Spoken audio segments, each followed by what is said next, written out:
नमस्कार भक्तजनों, प्रत्येक माह की त्रयोदशी तिथि को प्रदोष व्रत रखा जाता है। इस दिन विधि विधान से शिव जी की पूजा अर्चना की जाती है।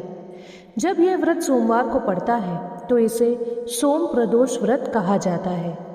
सोम प्रदोष व्रत का दिन भगवान भोलेनाथ की पूजा करने से विशेष फलों की प्राप्ति होती है और जीवन में सुख समृद्धि और खुशियों का आगमन होता है। साल में कुल 24 प्रदोष व्रत पड़ते हैं। हर माह में 2 बार प्रदोष व्रत पड़ता है, एक कृष्ण पक्ष में और एक शुक्ल पक्ष में। आषाढ़ माह में पड़ने वाले प्रदोष व्रत का बहुत अधिक महत्व होता है। धार्मिक मान्यताओं के अनुसार सप्ताह के 7 दिन में प्रदोष व्रत करना आपके लिए विशेष महत्व रखेगा। प्रदोष व्रत करने से संतान सुख की प्राप्ति होती है। इस व्रत को करने से संतान पक्ष को भी लाभ होता है।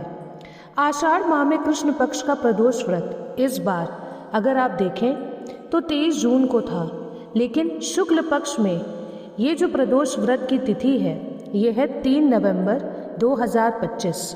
तो इस बार जो प्रदोष व्रत पड़ रहा है वो पड़ रहा है 3 नवंबर 2025 को। इस दिन आपको कुछ विशेष तरीके से भगवान शिव की पूजा करनी है।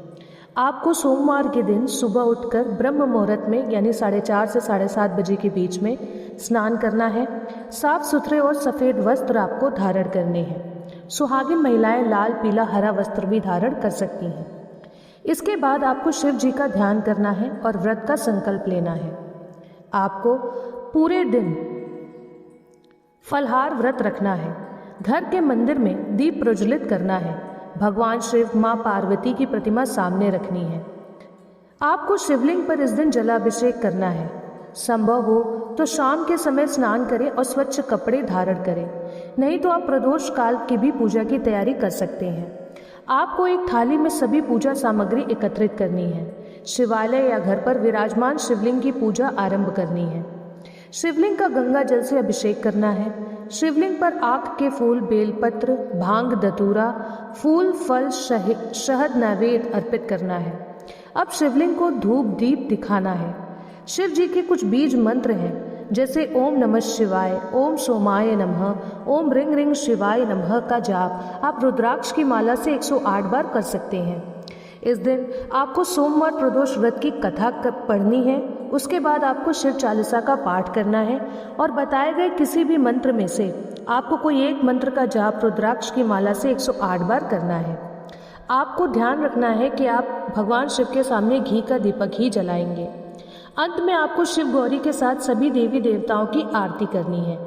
पूजा में जाने अनजाने में हुई गलतियों के लिए आपको क्षमा याचना करनी है और शिव पार्वती का आशीर्वाद भी लेना है।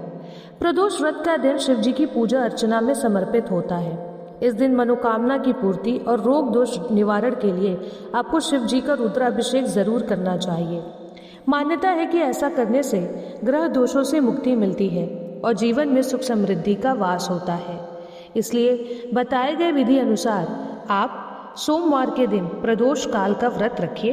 प्रदोष व्रत रखने से आपके जीवन में जो भी परेशानियां चल रही हैं उससे आपको मुक्ति मिलेगी। खासकर वो विवाहित महिलाएं जिन्हें संतान सुख नहीं है या जिनका दाम्पत्य जीवन अच्छा नहीं चल रहा है, अगर वो प्रदोष व्रत रखेंगी तो इससे उनके जीवन में सुख समृद्धि आएगी, उन्हें संतान की प्राप्ति होगी और उनका दाम्पत्य जीवन भी अच्छा चलेगा। इसलिए बताए गए विधि अनुसार आप प्रदोष व्रत रखिए। सोमवार के दिन भगवान शिव की पूरी विधि विधान से पूजा अर्चना करिए। आपकी सारी मनोकामनाएं पूर्ण होगी। इस दिन आपको कुछ विशेष बातों का ध्यान रखना है, जैसे आपको इस दिन वाद विवाद से बचना है। भूल कर भी किसी से लड़ाई झगड़ा नहीं करना है। आपको हो सके तो इस दिन तामसिक भोजन भी नहीं करना है। मांस, मदिरा, प्याज, लहसुन आदि की चीज़ों का आपको प्रयोग नहीं करना है। पूजा के बाद आरती से ही आरती की जाती है, इसलिए पूजा के समय जलाए गए दीपक से आरती ना करें। जो भी आपने आरती के लिए दीपक जलाया है आपको उसी से ही आरती करनी है। और इस चीज़ का ध्यान रखें कि पूजा करते समय आप पूरे भक्ति भाव से भगवान शिव की प्रार्थना करिए, तभी आपकी सारी मनोकामनाएं पूरी होंगी। इसी के साथ दोस्तों, अगर आपको ये वीडियो पसंद आए तो वीडियो को लाइक, शेयर, सब्सक्राइब ज़रूर करें। मिलते हैं अगले वीडियो में। धन्यवाद।